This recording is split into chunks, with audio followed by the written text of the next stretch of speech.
这么忙，你有时间打电动？大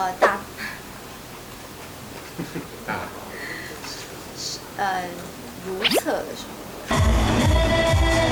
欢迎9令登场，跳起来，跳起来！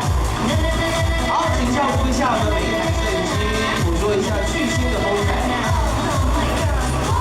你现在有在担心体力上的那个负荷太大吗？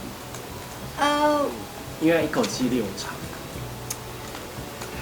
现在就是必须要，就比如说整个节目跑下来，说你要开始要调配，就要练习调配的。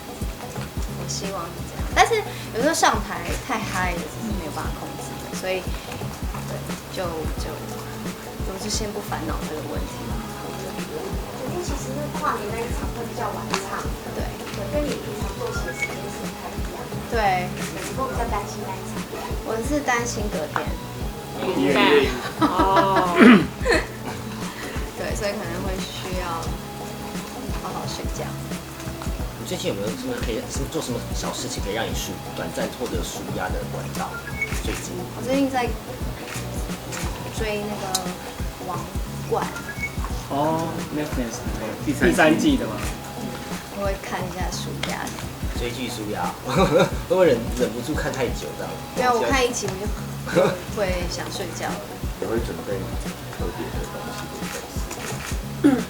其实我准备特别都是灵机一动，像上次点歌也是突然间想做抽奖也是，所以这一次我对搞不好什么也没有。目前还没动到这个。对，我没有时间去想这个。那这一次场场有嘉宾吗？还是限定版的？就是有几天才有，还是每一场都可以期待？好像只有几场。1月5号是5月天。对。对。好了，就这样。没有常常。那你这么忙，你有时间打电动？